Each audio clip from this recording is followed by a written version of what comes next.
నమస్తే, welcome to Y news. నేను Pushpa. The news sponsored by Vaira family restaurant, national highway, Tetagunta. నోరూరించే వంటకాలు, అసలైన మసాలా దమ్ముతో అదిరిపోయే నాన్ వెజ్ రుచులు మీకోసం. విచ్చేయండి Vaira family restaurant, national highway, Tetagunta, Tuni మండలం, కాకినాడ జిల్లా.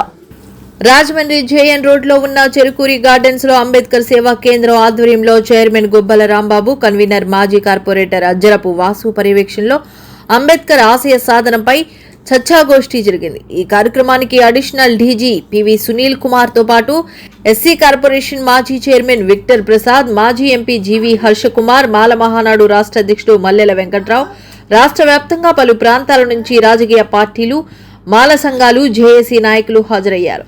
ప్రధాన వక్తలు మాట్లాడుతూ మాలల్లో ఐక్యత లోపించడం వల్లనే ఏదో ఒక రాజకీయ పార్టీని నమ్ముకుని వారికి ఓట్లేసి ఏమీ సాధించుకోలేక మోసపోతున్నామని ఆందోళన వ్యక్తం చేశారు.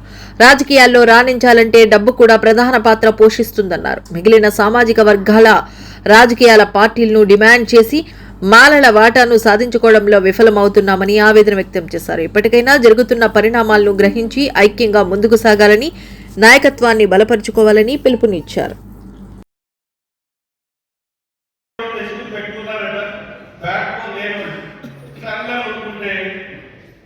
ఆయన ఈ మధ్య మాట్లాడితే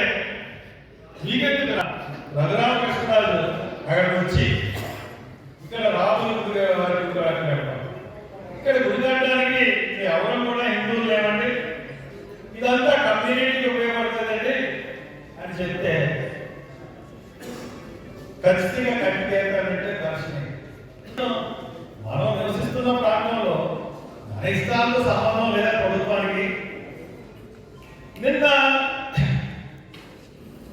మనం మీటింగ్ పెట్టాం. ఆ మీటింగ్ లో ఆయన మాట్లాడుతూ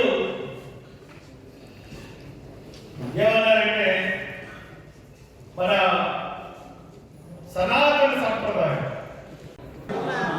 ఈరోజు మన రాజమండ్రి పట్టణంలో ఉద్యమాల వాయిస్ అనే పేరుతోటి అంబేద్కర్ వాదులందరూ కూడా ఇక్కడికి రావడం జరిగింది. మరి రాష్ట్ర స్థాయి నాయకులు,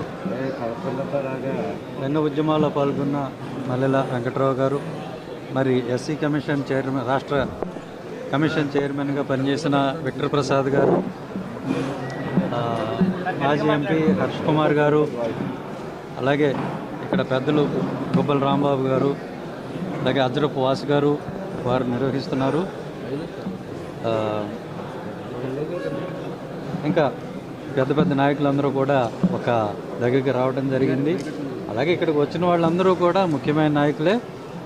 సో దళిత జాతి, బేసిక్గా దళిత జాతి ఎదుర్కొంటున్న సమస్యలు ఏమిటి, అధికారానికి ఎందుకు దూరంగా ఉన్నాం, ఎందుకు అట్రాసిటీస్ జరుగుతున్నాయి, వాటినన్నిటినీ అధిగమించి అధికారం చేపట్టే విధంగా ఏ రకంగా ముందుకు పోవాలి అని ఒక అంతర్మథనం చేసేదానికి పార్టీలకు అతీతంగా, ఎందుకంటే ఏ రాజకీయ పార్టీకి సంబంధం లేదు, పార్టీ కండువాలన్నీ బయట పెట్టేసి కేవలం నీలి కండువా వేసుకొని రాజకీయ పార్టీలకు అతీతంగా, రాజకీయాలకు అతీతంగా ఇది సామాజిక న్యాయం కోసం, అందరి కోసం జరుగుతున్నటువంటి సమావేశం.